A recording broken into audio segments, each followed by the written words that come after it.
नमस्कार, स्वागत है आप सभी का ध्येय टीवी के डेली एमसीक्यूज प्रोग्राम में। मैं हूं केसरी पांडे। बिना देर के हुए शुरुआत करते हैं आज के एमसीक्यूज का और लेते हैं पहला प्रश्न। हाल ही में विश्व कुश्ती चैंपियनशिप में 2 मेडल जीतने वाली पहली भारतीय महिला कौन बन गई हैं? आपके ऑप्शंस हैं ए गीता फोगाट, बी साक्षी मलिक, सी विनेश फोगाट अथवा डी पूजा गहलोत। इस प्रश्न का सही उत्तर है विकल्प सी यानी विनेश फोगाट। विश्व कुश्ती चैंपियनशिप में 2 मेडल जीतने वाली पहली भारतीय महिला बन गई हैं। व्याख्या देख लेते हैं।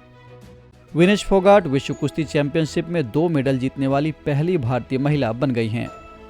विनेश ने सर्बिया के बेलग्राद में 53 किलोग्राम वर्ग में कांस्य पदक जीतने के बाद ये उपलब्धि हासिल की। राष्ट्रमंडल खेल 2022 की स्वर्ण पदक विजेता विनेश ने मौजूदा यूरोपियन चैंपियन स्वीडन की इम्मा मॉमग्रेन को पराजित किया। चैंपियनशिप में यह उनका दूसरा कांस्य पदक है। इससे पहले 2019 में कजाकिस्तान के नूर सुल्तान में उन्होंने पदक जीता था। बढ़ते हैं नेक्स्ट क्वेश्चन की ओर। हाल ही में जोआओ मैनुअल गोंकाल्वेस लोरेंको को किस देश का राष्ट्रपति चुना गया है? आपके ऑप्शंस हैं ए अंगोला, बी जाम्बिया, सी नामीबिया अथवा डी बोत्सवाना।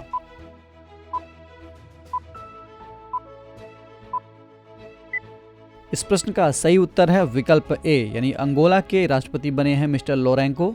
व्याख्या देख लेते हैं।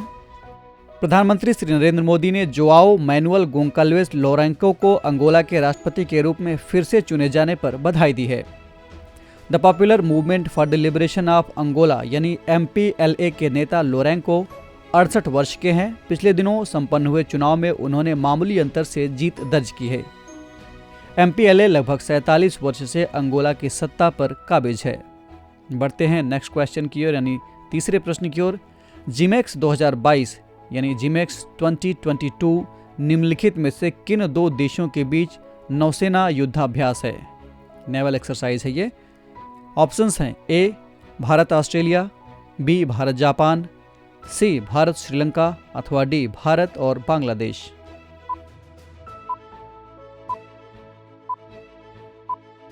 इस क्वेश्चन का सही आंसर है विकल्प बी यानी ऑप्शन बी इसका सही उत्तर है। व्याख्या देख लेते हैं। बीते 11 सितंबर को भारत और जापान की नौसेनाओं का छठा समुद्री युद्धाभ्यास जिमेक्स 2022 बंगाल की खाड़ी में शुरू हुआ। भारतीय नौसेना ने इस संयुक्त युद्धाभ्यास का आयोजन किया है। भारतीय नौसेना का प्रतिनिधित्व स्वदेश निर्मित 3 युद्धपोतों द्वारा किया जा रहा है। इनमें सह्याद्री, बहुउद्देशीय स्टिल्थ फ्रिगेट और पनडुब्बी रोधी युद्धपोत कदमत और कवरत्ती शामिल हैं। इस संयुक्त अभ्यास के 2 चरण होंगे, एक समुद्र में होगा और दूसरा विशाखापत्तनम बंदरगाह पर होगा। यह संयुक्त अभ्यास दोनों देशों के समुद्री बलों के बीच परस्पर समन्वय को मजबूत करने तथा अनुभवों को साझा करने की एक कोशिश है। बढ़ते हैं अगले प्रश्न की ओर। निम्नलिखित में से किस महान व्यक्तित्व की जयंती को अभियंता दिवस के रूप में मनाया जाता है? ऑप्शंस हैं ए doctor Rajendra Prasad, B M Visvesvaraya, सी मतंगिनी हाजरा अथवा डी पिंगाली वेंकैया।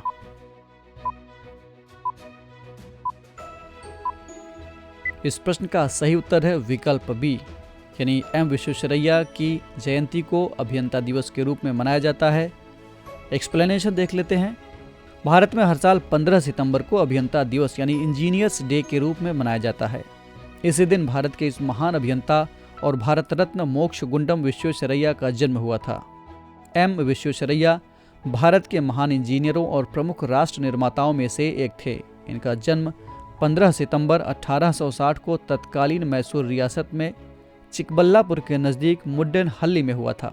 बढ़ते हैं आज की इस एपिसोड के अंतिम प्रश्न की ओर यानी 5th क्वेश्चन की ओर। प्रोजेक्ट चीता के संबंध में निम्नलिखित में कौन सा अथवा कौन से कथन सत्य हैं? पहला, ये एक राष्ट्रीय परियोजना है, नेशनल प्रोजेक्ट है जिसमें राष्ट्रीय बाघ संरक्षण प्राधिकरण यानी NTCA और मध्य प्रदेश सरकार शामिल है। दूसरा, इस परियोजना के तहत चीतों को उनके मूल स्थान नामीबिया दक्षिण अफ्रीका से लाकर मध्य प्रदेश में बसाया जाना है। और तीसरा स्टेटमेंट, ये दुनिया का पहला ऐसा प्रोजेक्ट है जहां एक बड़े मांसाहारी जीव को किसी दूसरे महाद्वीप में बसाने की कोशिश हो रही है। आपके ऑप्शंस हैं ए केवल 1, बी केवल 1 और 2, सी केवल 3 अथवा डी 1, 2 और 3।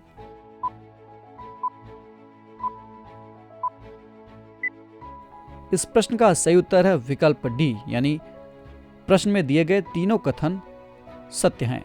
व्याख्या देख लेते हैं। 17 सितंबर 2022 को प्रधानमंत्री श्री नरेंद्र मोदी मध्य प्रदेश के कूनो नेशनल पार्क में 8 चीतों को छोड़ेंगे।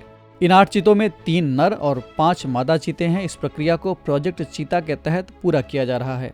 बता दें कि प्रोजेक्ट चीता एक राष्ट्रीय परियोजना है जिसमें राष्ट्रीय बाघ संरक्षण प्राधिकरण और मध्य प्रदेश सरकार शामिल हैं। इस परियोजना के तहत चीतों को उनके मूल स्थान नामीबिया, दक्षिण अफ्रीका से हवाई रास्ते से भारत लाना और उन्हें मध्य प्रदेश के कूनो राष्ट्रीय उद्यान में बसाया जाना है। भारत का चीता प्रोजेक्ट विश्व का पहला ऐसा प्रोजेक्ट है जहां एक बड़े मांसाहारी जीव को किसी दूसरे महाद्वीप में बसाने की कोशिश हो रही है। इस प्रोजेक्ट के सफल होने पर भारत में पर्यटन को बढ़ावा मिलेगा, साथ ही यहाँ के सवाना जंगलों को संरक्षित किया जा सकेगा। दूसरे वन्यजीवों को भी साथ में संरक्षण मिलेगा। तो ये था आज का डेली एमसीक्यूज कार्यक्रम। कमेंट करके हमें ज़रूर बताइएगा कि आपके 5 में से कितने प्रश्न सही हुए। अगर आपको ये कार्यक्रम अच्छा लगा तो ध्येय IAS के इस चैनल को लाइक, सब्सक्राइब अथवा शेयर करना ना भूलें। साथ ही बेल आइकन भी प्रेस करें ताकि आपको हमारे आने वाले सभी प्रोग्राम्स का नोटिफिकेशन मिलता रहे। हम फिर मिलेंगे एक नए कार्यक्रम के साथ। तब तक के लिए पढ़ते रहिए और बढ़ते रहिए। नमस्कार।